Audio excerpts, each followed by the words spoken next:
Disclaimer: I am just a humble Genshin Impact fan. I do not own any of the rights to Genshin Impact, or any of the content within it, such as the lore books. Those specifically belong to Hoyoverse. What I do have, however, are friends with things like learning disabilities, such as dyslexia and ADHD, or very little free time, making reading the lore books either in-game or on wiki pages hard for them. Our solution to these problems has been for me to make these recordings so that they can listen to them and still get to enjoy Genshin lore like the rest of us. I have chosen to upload these recordings to YouTube as a way of sharing them with other fans within the community who might be in similar situations. I am admittedly no voice actress, trained narrator, or video editor, but I have tried my best, so please be gentle with me. Therefore, without further ado, let's get into today's story. Tales of a Snow-Winged Goose. A short fairy tale that is quite popular in Fontaine. Many children saw the exquisitely drawn cover and thought it was really written by the Madame Snow-Winged Goose of legend. Volume 1. Pears the Penguin. Sold by Hubel at the Court of Fontaine.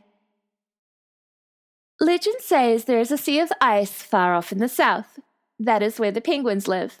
Penguins are chubby little ladies and gentlemen, with tuxedos of black feathers pulled tight over their cute white bellies.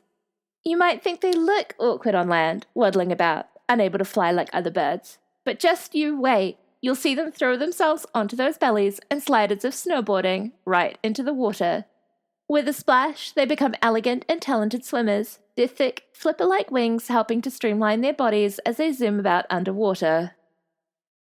But there is one thing that even the penguin-loving children don't know. Every penguin in this world comes from outer space, far beyond the skies. Great flocks of penguins once flew across the universe, their flippers steering them between the stars, their sleek feathers reflecting what little starlight there was out there in the void. From red giants to white dwarfs, from the shoulder of Orion to the glimmering Tannhauser Gate, the penguins explored it all. The penguins remember it all. But perhaps because of some interstellar catastrophe, or even a simple family argument, several penguin clans split off from that galaxy-roaming flock and landed in the icy waters to the south of Teyvat. They became our first penguins. But those new arrivals found our atmosphere too thick to fly in, and their lack of prior experience with water left them unable to swim as well. Until, that is, the birth of the marvelous Pears the Penguin, the first penguin to learn to swim. Like many young penguins, Pears would gaze up at the starry night sky, or the blue skies of daytime, and say to himself, "If only I could fly like my ancestors." And so Pears decided to learn from the birds. How did they fly so high? First, Pears the penguin asked the biggest bird he could find, a frigate bird, and the frigate bird said, "Ha ha, piece of cake! Once you bring me 30 fish, I'll spill the beans." And so Pears spent 50 nights on a moonlit beach, collecting 300 shells. And then he found a whale who liked shells and exchanged his 300 shells for 30 fish. The next day, the frigate bird swallowed those 30 fish in one great big gulp before laughing and flying away. As he flew off, he called down to the young Pears, "The secret to flying is to be light. Why not try losing some weight?" Well, losing weight was easy enough. But if a penguin lost its thick layer of fat, it wouldn't be a penguin anymore, so Pears shook his head. And as all children know, the frigate bird got a new nickname after all of this for its greed and unreasonable nature, the pirate bird. Next, Pears asked the seagulls for help, but all they did was squawk and croak. Pears was thus none the wiser, and the seagulls wound up having a big argument. In fact, some of them became so angry that they refused to fly ever again, becoming orcs, though that is a different story. And so Pears asked a petrel for help, but the petrel would only teach him some impractical tricks, and not the basics that he needed most, because that noble seabird thought surely it was better to learn how to soar through a stormy sky than to worry about trivial matters like taking off and landing. Pears was now a very disappointed penguin. He waddled back to the beach and gazed out across the peaceful nighttime ocean. And as he did so, he noticed for the first time ever that the stars of his celestial homeland were reflected in the ocean, and he found them so beautiful that he simply jumped in. And after a brief moment of panic sinking, Pez the penguin realized that he could fly, underwater at least. He could whiz speedily along or twist and turn. It was, after all, what those strong wings and that smooth, round body had been made for. And that is how Pez the penguin became the first penguin to learn to swim. And after Pez, many other penguins plucked up the courage to take that leap into the waters, and like their ancestors, soar among the glimmering stars, exploring, feeding, and playing. Once Pez had shown them the way, the penguins took to life in the water and forgot about their spacefaring past.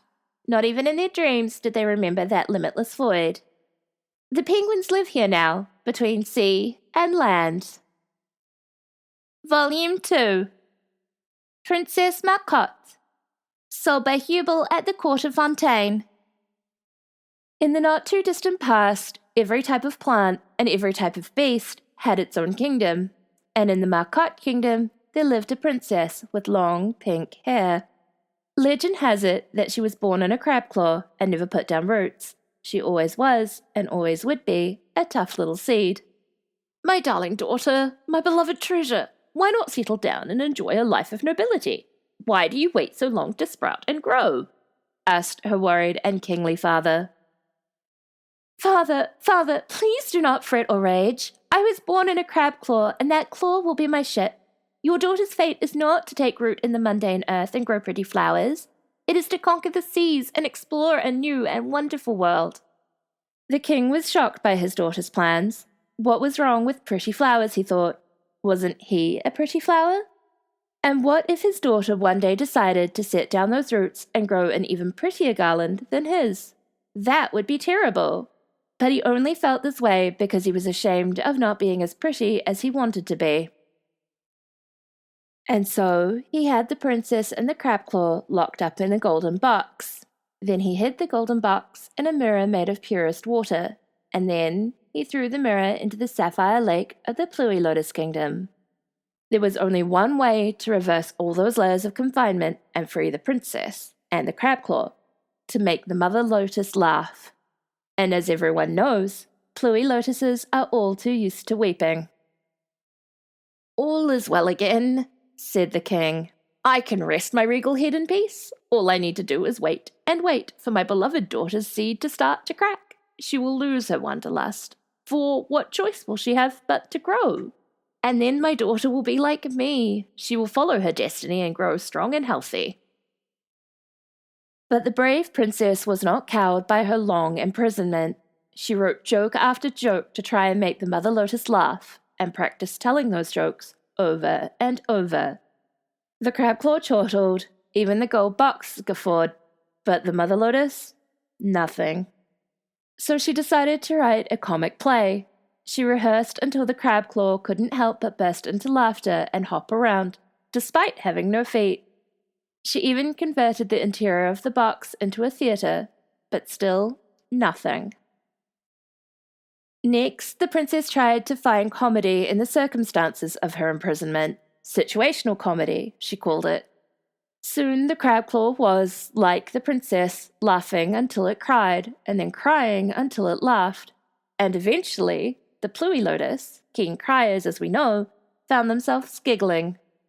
Finally, the mother lotus could contain her curiosity no longer, and the princess was granted an audience.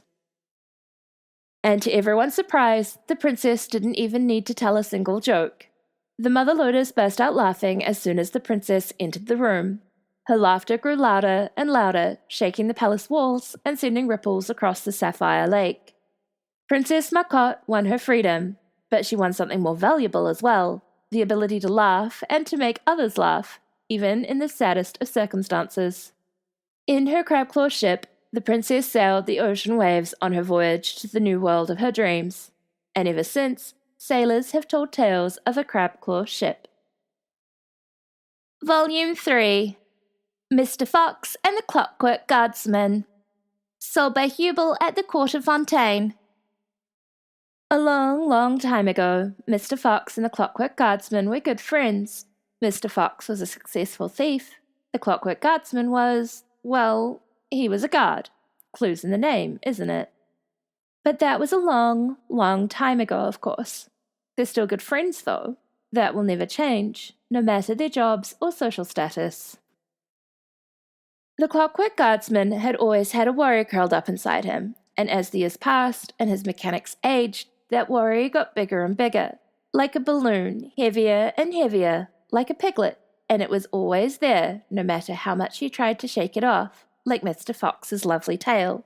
It was a very worrying worry, so the Clockwork Guardsman told his good friend Mr. Fox of this concerning concern. I've already lived a very long time. I've met so many people and said goodbye to so many. I've heard the funniest jokes and lived through the saddest times, and then I've forgotten it all and lived through it again. Even though forgetting isn't easy for a machine such as myself, it all fades. Mr. Fox understood his friend's concerns and knew just what to suggest. If living such a long life makes you forgetful and jaded, perhaps it is time to die, and in doing so, to make your life real.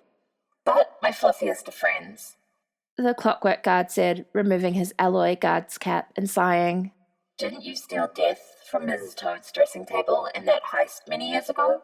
It caused quite the commotion, as I recall. The living things of the world all forgot how to die. As we all know, Ms. Toad is Death's envoy, the queen of all that is ugly, cold, and annoying. She guards that coldest jewel, Death itself. Ah, I was so young then. I remember I was madly in love with Ms. Jackal, and I wanted to bring her the most expensive treasure I could find. And? I succeeded. But she died. Death slipped from Ms. Jackal's hand and shattered on the ground. The fragments melted into the earth, never to be seen again. And as that happened, the creatures of the world started to die as normal once more, with all that should have been dead now being so. Except, that is, for Mr. Fox, who should have died, but didn't. His life dragged on. Death still exists in this world. All we need to do is search for it. And so Mr. Fox and the Clockwork Guardsman, very poor in cold metal hand, left the city they called home to search for death in all the corners of the world. And they searched, and they searched, and they searched some more. They searched until Mr. Fox's beautiful red coat had turned white. They searched until the Clockwork Guardsman's pride and joy, his official guard badge, had rusted. Finally, they reached the place where Ms. Toad lived. Miss Toad? Miss Toad? Called the guardsman as he knocked on the door. Ms. Toad opened the door slowly and stretched out her warty, scabby hand. Lovely Ms. Toad, I am so sorry to bother you again, said Mr. Fox as he took off his hat. But my good friend is in great pain, and you are the keeper of the only cure.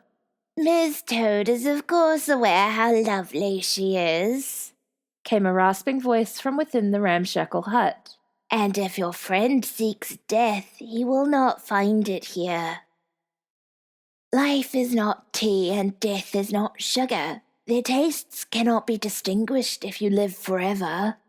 But you have a mechanical heart and a mechanical tongue, and have tasted their flavor over and over during each cycle of activation and deactivation.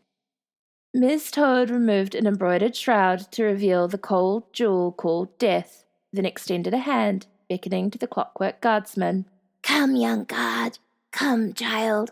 All must be tested, but do not admit defeat easily, my strong child. My maggots will not eat you. My moss will not grow on you. Whether your enemy is time or guilt, sadness or ennui, do not admit defeat easily, my child. And with that, Ms. Toad took the guard's metal hand and placed it lightly on the jewel called Death, and he saw how long, long in the future, he would end. After countless years of hardships, a battered and beaten Clockwork Guardsman was thrown into the fires of the scrapping plant to melt into a metallic ocean of millennia of waste. All those slow metal thoughts and hard metal ideas became swift and liquid. They evolved and combined and formed a new life. It was a glorious return for all metal life forms, making even the release of death fade in comparison. And so the Clockwork Guardsman saw the future and gave up his dreams of dying. His good friend Mr. Fox, meanwhile, withdrew his thieving hand and left the jewel where it was. Indeed, life encompasses more than just bitterness akin to tea. If he had a friend to accompany him through the hard times, what rush was there? He could steal this extraordinary jewel later. Later, as all children know, Mr. Fox and the Clockwork Guardsman lived long, long lives, until the little world they lived in was but a desert, until the sun went out, until the moon fell. And even then, their story didn't end. It lived on, passed from world to world. Other information. The book's cover reads Les Contes in the Fontaine script. Les Contes translates from French into English as The Tales. This book collection is based on the fairy tale collection Histoire aux contes de temps passe, also known as Mother Goose Tales, by the French author Charles Perrault. The book's author, Vindia, can be found in the Mahavaipulia Chamber Library, part of the Templar's space, as she's one of the uplifted people chosen to be preserved as a living memory. Piers the Penguin from Volume 1 appears in-game as part of Fremonet's character design in both his idol and party selection animations, alongside being his constellation and the design for his name card. Fremonet made the mechanical penguin that he named Piers and treats as a source of his strength. Fremonet's Level 4 character story is also called Tales of the Snow-Winged Goose, and it has references to the stories from this book in it, while discussing his love of fairy tales. In Volume 1, the line From Red Giants to White Dwarves, From the Shoulder of Orion to the Glimmering Tannhauser Gate is a reference to the Tears and Rain monologue from the 1982 sci-fi film Blade Runner. Marcotte is a French word used in horticulture to describe a plant propagated through a process of marcottage, layering. Unlike propagation via cutting, the new plant is only separated after the production of new roots. This technique is mostly applied to woody plants, like Marcottes in game appear to be. The Clockwork Guard in Volume 3 is most likely to be a Gardamek, as they serve the Court of Fontaine and are associated with the Maison Gardiennage, though they can also be owned by the wealthiest of Fontaine's citizens. This collection was introduced in version 4.0, but wasn't released until version 4.2. Other names.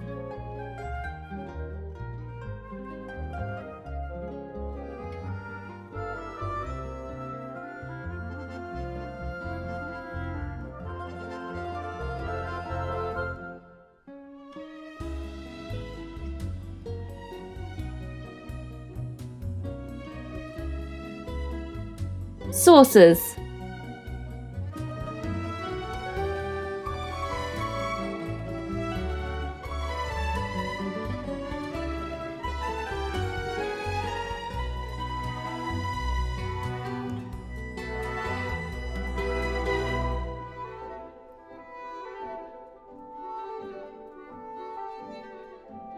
If you made it this far, thank you so much for watching.